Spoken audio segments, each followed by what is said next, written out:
Hi, everybody. Andy Giacomazzi with you again for another edition of Academics, Talking Academics in Virtual Elevators, where we take that classic elevator pitch to a whole new level. And with us today is Dr. Lori Hausegger, who is the program lead for our political science undergraduate program. She's also a faculty director in the School of Public Service, director of Canadian Studies, and also does a lot of stuff in the research area, including comparative courts, judicial selection, judicial decision-making, and the court-Congress relations. And Lori, it is great to have you. I do have no idea why you would have agreed to do this, but thank you for being here.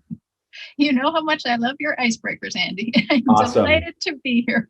Yes, I'm sorry we're not riding up and down an elevator together, but well, we're actually trying to fool our audience in thinking that we are. So would you like to press a button and we'll actually go up a floor or two? Sure, let's go to 5. We'll look out of my windows and see the blue.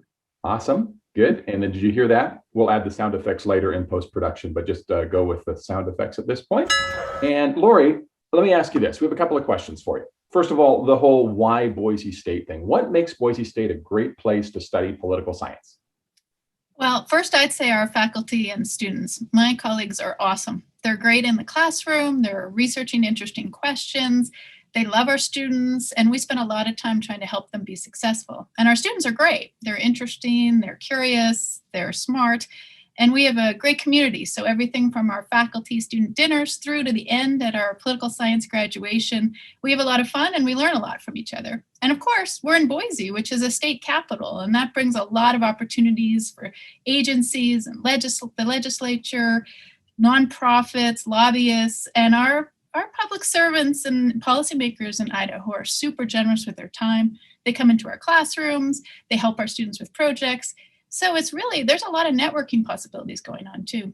It's that great mix of special events, where we are in relation to the State House, and that great classroom instruction that I think really stands out and is exactly what you articulated. Let me ask you this, though. I know when you were at the Ohio State University, I was at Washington State, we were getting our political science degrees, and we were constantly asked, are you running for office? And we know that not everybody who studies political science is running for office. What else can students do with a degree in political science? It can be confusing for family members, but yes, indeed, political science prepares you for a variety of careers, and we have alumni all over. So we have a lot that become lawyers. There's people working in state agencies. There's people in nonprofits for issue areas that are near and dear to their heart.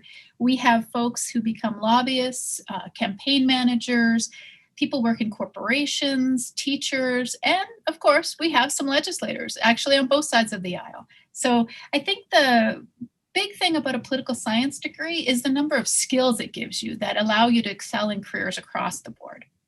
And having spoken to many political science students at Boise State myself, I know you all make sure that our students are engaged constantly in critical thinking and problem solving, and those skills that you're talking about are so important, even beyond the degree, I think.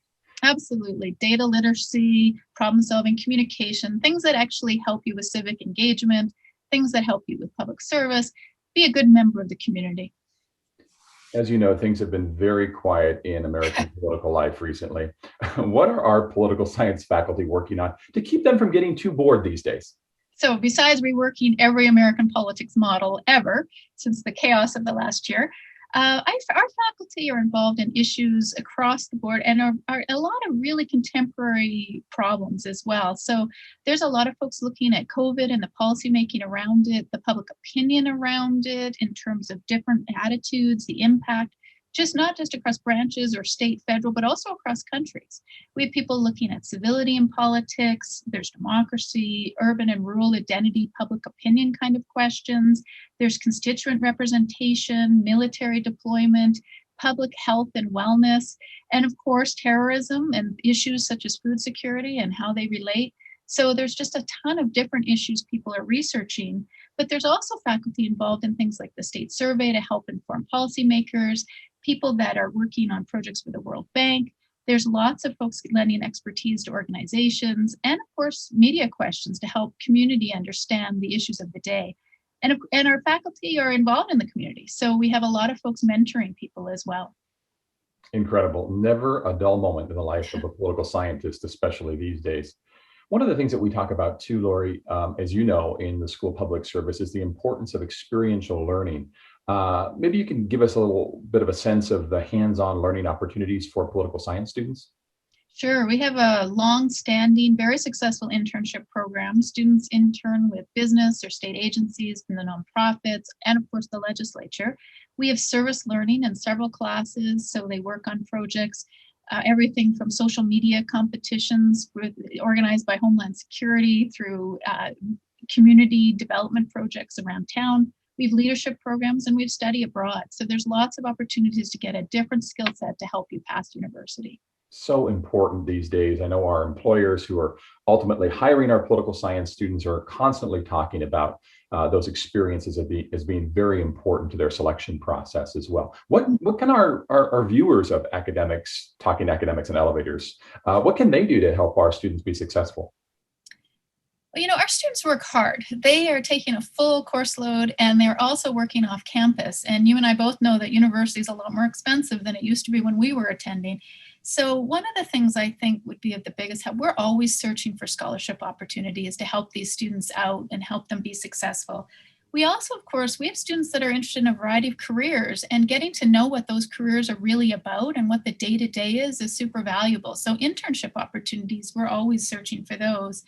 And finally, it's really hard to take that next step after college. And so any viewer that's in a job that's willing to spend some time with our students to talk a little bit about what it means and what they wish they would have known, those kinds of really generous donations of time are valued and really appreciated. Well, did you just hear that? We're finally on floor 5. That's your floor, Lori. I want to really thank you so much for sharing a little bit about political science, about the discipline itself, our faculty and our students. Great learning lesson for me as well. Thanks so much. And thanks to all of you for watching today. Join us again next time for another edition of Academics, Talking Academics in Virtual Elevators.